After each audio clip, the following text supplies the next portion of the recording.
rather 62 years ago, Duncan Sandys, who was the Britain's secretary for the colonialist and steward for the Kenyan transition in 1963, quoted and he said, "I trust all will work together and play their part in building a happy and a united nation." Right. Now, where are we if we were to audit that? I think those were just his words, but he didn't know actually. Maybe they didn't know who they were handing the country over, and our people actually forgot why they got that independent. They forgot why they were fighting for that. You know, I think after that, these guys, it's just like having somebody. Then you say we want to get rid of this person. Then we give you the mandate. Now do it. And you don't know how now to take charge and take control. I think that is where we are messing up, because we are now in what we call neo-colonialism. Yeah. That is what we are ailing with. That is what we are fighting with, because now the moment the country was handed over, the elite took it. Now they decided how they want to run it, and how they want things to work their way. No, we are not working together. There is no unity. There is no nothing completely. So I don't know if we should be celebrating or we should be thinking of now how can we get our country back again from these guys. I think that is what we should be thinking about right now. And speaking about celebration, how will you describe the social economic landscape of this country as at now? What are the major achievements that we can actually celebrate? Maybe it's really to say that we are celebrating something in this country as now, because the country is on its knees. It's bleeding. Because now you see somebody is telling you that you are a future leader, and then they kill you tomorrow. So we still have a long way to go. And the moment we accept that we have a problem, then I see so many troubles, especially with this generation. Because this is a generation that has understood where the country should be and how we want to be led and what we want these leaders to do. They have understood the history of the government, the country, where the country was and where it should be heading right now. So unless we go back on the drawing board and we say, now we made a mistake here, and this is what we want to rectify. Because these guys are not comfortable. We are not comfortable to have these bitter conversations, being told the bitter truth. That is what people do not want to listen to. So the moment we sit down and say, okay, now, can we sit down and have these tough conversations? I think that way will be good to go now. All right, and speaking about politics, during the just concluded by-elections that were, in several constituencies here in the country, we saw, leaders, drumming support. In Mbeere North, we had the deputy president, that is Professor Kithure Kindiki, was actually there for nearly a week, drumming support for Leo Mudende, and also in the opposition outfit, the DAPK party candidate, member of parliament, aspiring member of parliament, who was the candidate, that is Newton Kariuki. We saw the, Rigathi Gachagua and some other leaders, drumming support for that particular candidate. And from where you see it, has the narrative shifted from the interest of Mwananchi? Yeah, it has really shifted, because now this country, when we talk about politics, there is only one card these guys are playing, the tribalism card. So if somebody stands on the podium and then they are telling you, unite your people, whose people? Nobody belongs to anybody. We only belong to God. So if you're coming with a narrative, this should be my people, and if you're not voting for me, or if we're joining hands, then you should be giving me these percentages, Now we are turning this country into a company or something where people have got shares and so on and so on, where people are just thinking, oh, okay, what am I getting? Not what my people are getting. Because when they are camping there, these guys will do anything for you just to get what they want. That's why they are camping there. And when you see, I think we need to have a very proper civic education about politics, and and stop these things of handouts. And after that election, so many stories emerged. Oh, people are being given some few coins here and there to vote for a certain candidate. Now we are voting in people because they are from where we come from, not because they are coming to deliver. Okay, I'm voting you in. What are you coming to do? That is the major problem we are having. So we leave potential leaders who can change this nation, then we vote in some quacks who are just actually doing nothing. Right. And speaking about governance of this particular country, we've seen protests. Even during the 2007 post-election, violence, and after that, there have been several protests. You remember in 2024, there were anti-government protests led by the younger generations. Also, for the better part of this particular year, also there were protests. Is this ever going, to come to an end? Unless if we agree that things are changing and people have gone to school. When Kibaki took over power, this is what happened. He sent so many kids to school, including as we went to school. And majority of these kids, the moment you are coming out of that school, you must have at least a knowledge about IT or anything. So this is the moment. That was my first time to see the Constitution. That was my first time to read the Constitution, because the Constitution was all over now. Unlike before, you will hear police are coming, then you start running, and you don't know what you're running for. You're running for nothing, because somebody just mentioned the police. So people didn't know their rights, didn't know how the country should be led, didn't know what to do, didn't know anything about this government and political aspect of it. So the moment we were educated and we understood how the government should be running, the do's and the don'ts of these leaders, that is the moment we started now demanding now. This is how our government, how our country should be run. That is the moment we started understanding the potential of this nation. Somebody said that if you stop corruption, then Kenya can feed 8 countries and the economy will be stable. So if you're telling me that if we stopped corruption, we can feed 8 countries. Now, why don't we stop corruption and keep feeding this one country instead? So those are the things, the matters we should be actually looking at when it comes to matters politics. And does Mwananchi, matter? But the question goes back to the Mwananchi. Does Mwananchi really know the power that they have? Because many a times you hear, maybe during the campaign trails, people saying that huyu ni mtu wetu, and do the Mwananchi really know the power they have? They don't, because they are fighting to solve the immediate problem. Njaa leo, can I eat today? Can I get food today? That's why we can't stop these things of handouts. Najua, you're voting for me. Unasikia mheshimiwa toa kitu kidogo. Najua, usituache hivyo. So this thing of give me something small, I'm buying you. But now I'm buying you for 5 years. Then I keep crying for these 5 years. Then after 5 years, you come back again with a sweet deal. So a common Mwananchi do not know the power they are holding. But if that's why I say that we need to have a proper civic education about these things. Because when you go to these villages, our mothers and our grandfathers, they know nothing about these things. They only vote for the guy who came, saw them, gave them something small, gave them a t-shirt. That is the person they are voting for. Somebody who bought them 2 kgs of unga.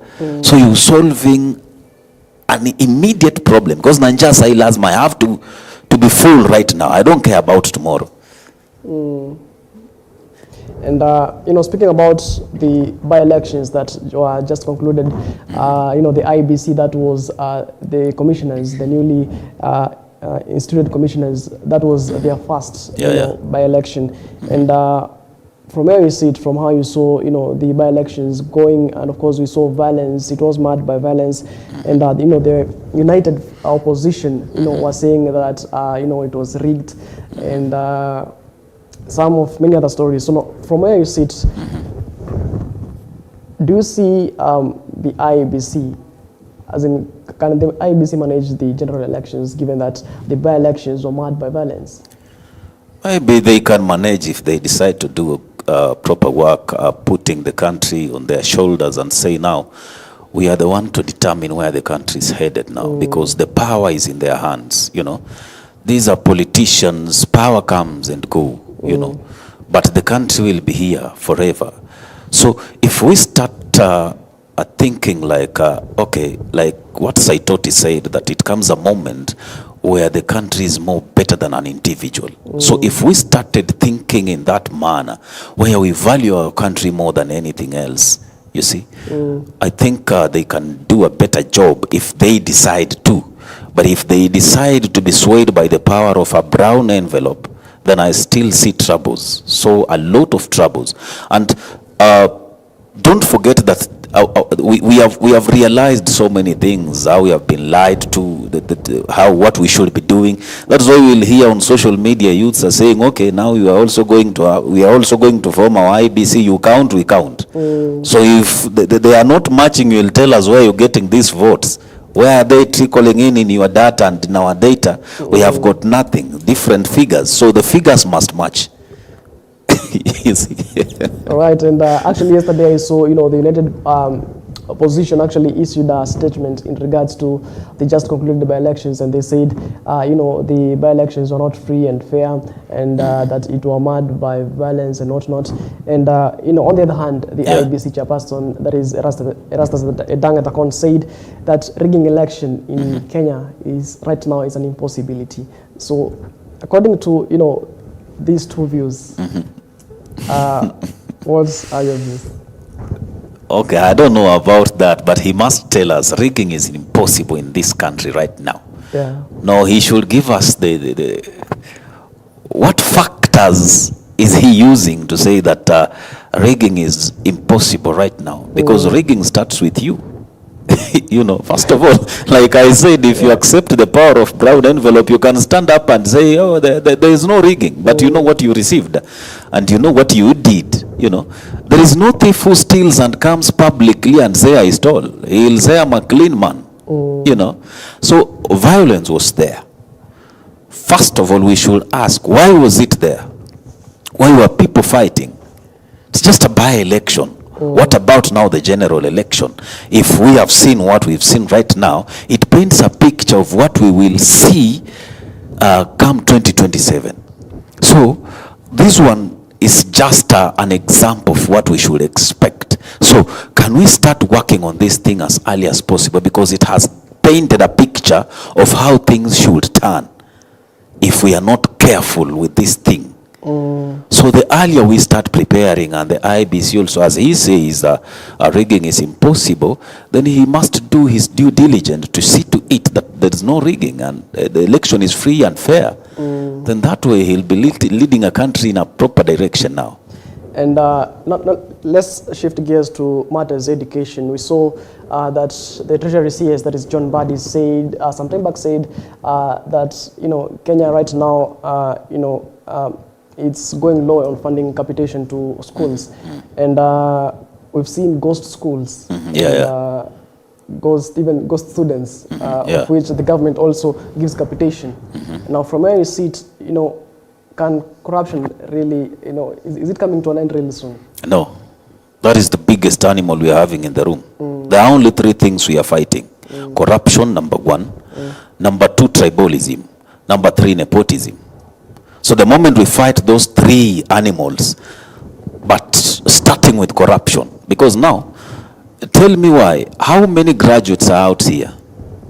And somebody is saying education is the key, and somebody is busy running with the padlock. How are you going to open that? How are you going to use that key? Because there was a moment when I used to say that our education was somehow a scam. It was only teaching us two things: cram and remember.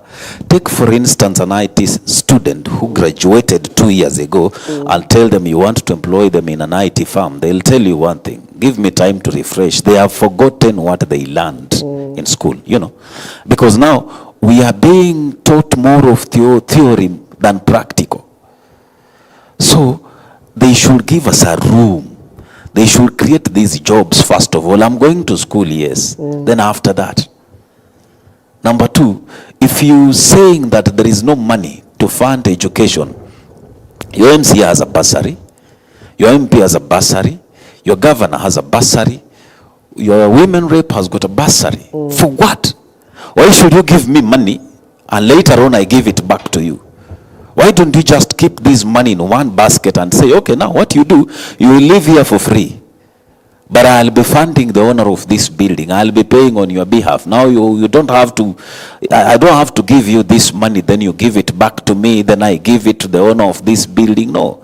Just give this money to these schools and let these students go to school. Simple. Why should our students come running for a bursary of 5,000 and some of them are actually selling them? We have seen people selling these bursaries. Yeah. Some of them are actually giving to the people they know. That is what is happening. So money is there, but they are eating a lot. That is the word they should say. Tell us, well, we have the money, but now we have got so many people to eat this money. That's why we are not funding these students. Simple. And speaking about employment and education, last year we actually saw, some parents in Eldoret and those sides, they were decrying being scammed. Hundreds of thousands of shillings, where their kids were to go abroad for to seek education or other jobs. And the government actually says we are creating. The head of state actually says we are creating jobs abroad, and youth should embrace these jobs. Do you think that the government should create these jobs locally? Yeah, it should. Why should you educate your kid, then give him to a neighbor and say, now you will be useful to my neighbor? What is the neighbor doing that you can't do? Because if this neighbor is creating these job opportunities, then what is hindering us from creating these job opportunities? Because you can't tell me that I'm going to school later on to go and work in Middle East. No, I love it here. That's why I'm schooling here. So I want, after school, give me a job back at home. I want to enjoy here. I want to travel there for vacation. Those are the things we should be doing. And it's very shameful for the government to say that we are creating jobs. You're not creating jobs. Those guys created those jobs. Now they are looking for manpower. You're only supplying them with the manpower. And they are paying, actually. Look at these agencies. They are being paid. And our daughters and brothers are dying out there. Nobody's saying anything. Yesterday I was watching a certain video. It's very painful. Where a daughter says, there is a lady who was crying on social media. She's pregnant in the Middle East. And she's being threatened at a gunpoint. If you say something, we kill you. And the government is doing nothing. I don't know how we are working there. And the moment we step out there, we look like we are nothing. We are useless. But the moment they come here, we want to treat them like they are the most special people in the universe. But when we go there, they mistreat us. They degrade us. So do you want to tell me that the government have got no laws to govern these people, to protect its people? So as much as they are creating these jobs, and they should also make laws to protect their people, because these guys are paying tax. And speaking about that, during the anti-government protest that was in last year about the finance bill, we saw that there was a voting going on in the National Assembly, and majority of the MPs voted in favor of the bill, and the president actually didn't assent the bill. So after the president didn't assent the bill, the same MPs lauded the president for not assenting the bill. So what do you make of that? The same MPs voting yes for the bill and lauding the president for not signing the bill. The same MPs who voted for the bill came out and said that they were paid to vote for the bill. And they came out boldly telling us whether we like it or not, the bill will pass. Can we trust our MPs? No, we can't trust them. That's why we are voting them out. Because they speak a different language on the ground, and then when they are sent to power, they change their mindset and start telling us things we don't want to hear. They treat us like we are fools. We don't understand whatever should be done. So they are preaching water, and the moment they step up, they start taking wine. So they are singing nice songs here.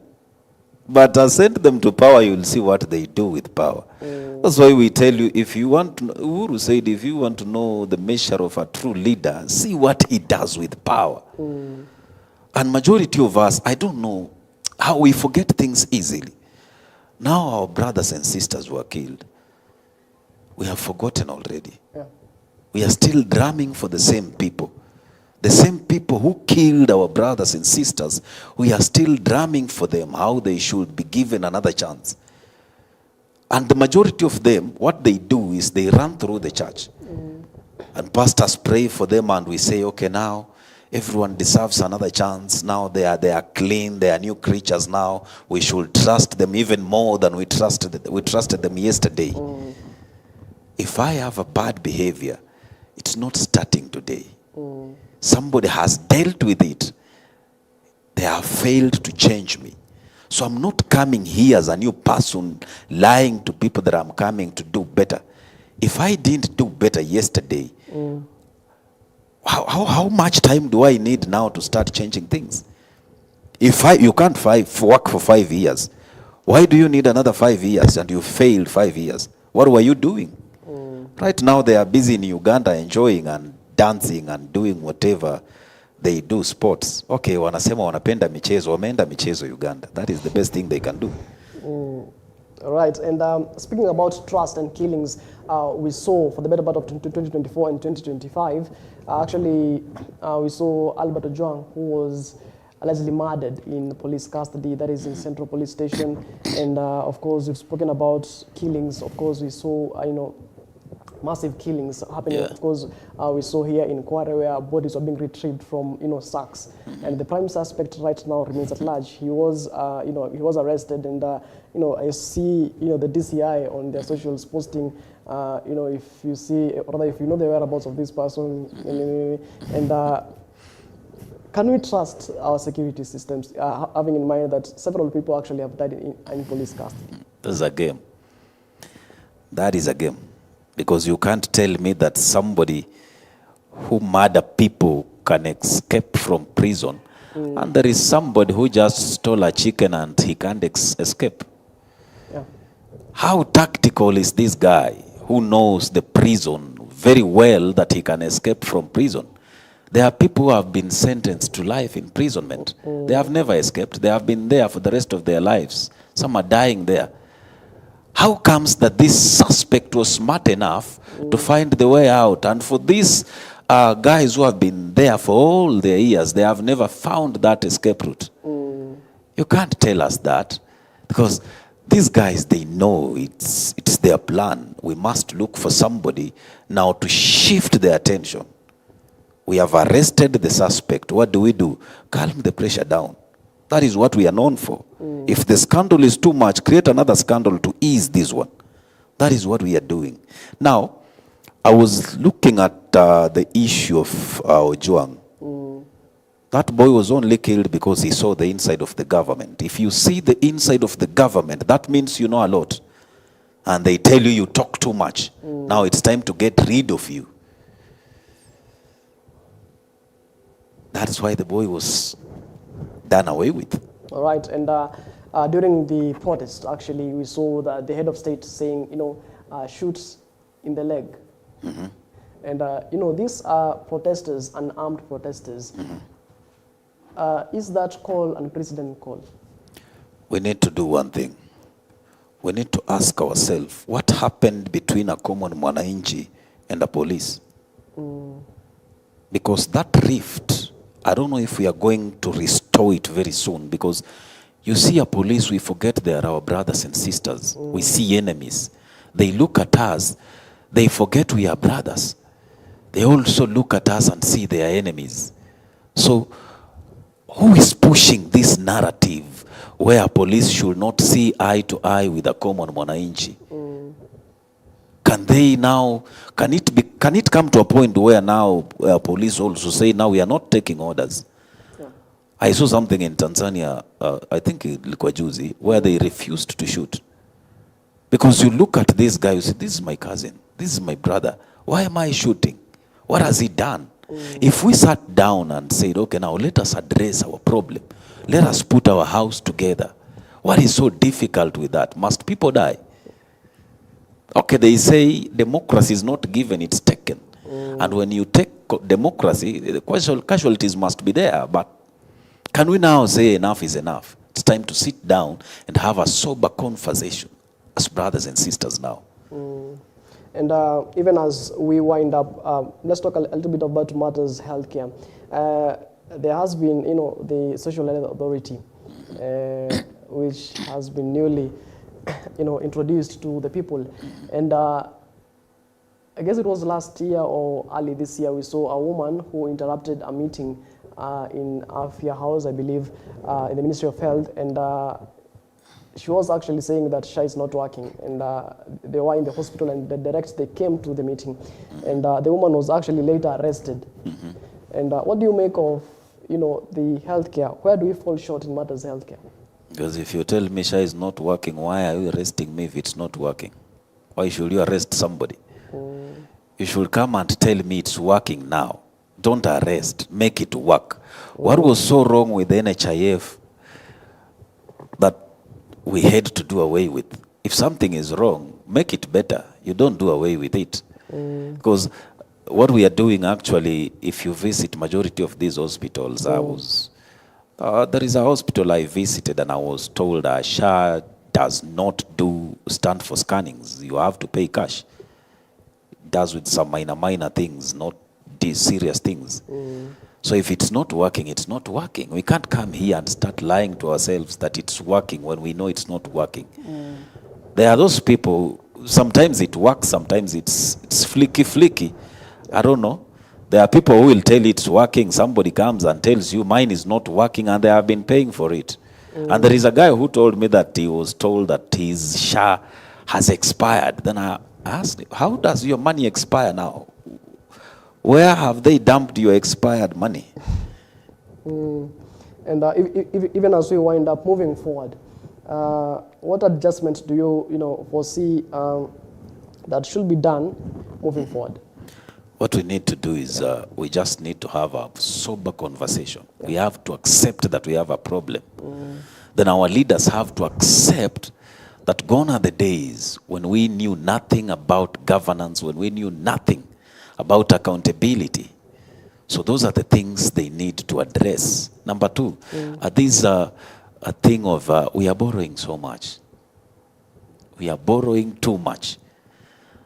Everything, every day we are borrowing. How are we going to be stable if we are borrowing? That's why you see the hikes in taxes, fuel prices, house levies, all these things. It's due to borrowing. So can we minimize on these things? All right. And thank you so much for your time here. I've seen, time is far much gone. Thank you so much for, making time to be with us here on the program. Thank I was you. joined by Kelly Juma, who's a creative and director of Legends Production. And, I've been talking matters about, the state of the nation. It has been 62 years of independence. Of course, today, the Jamhuri Day celebrations are actually, expected to kick off at Nyayo Stadium, which of course will be graced by the head of state, that is Dr. William Ruto. Of course, we shall be bringing you that particular, live coverage on our television, so do stay tuned in for that. My name is Martin Mashere. We are wrapping up here on Morning Live, but your Leadership Challenge show is actually coming up next in the top of the hour at 9 a.m. You don't want to miss that particular show. My name is Martin Mashere. Once again, have yourself a lovely day. Enjoy the rest of your viewing, and as always, let's do this again when God says we do.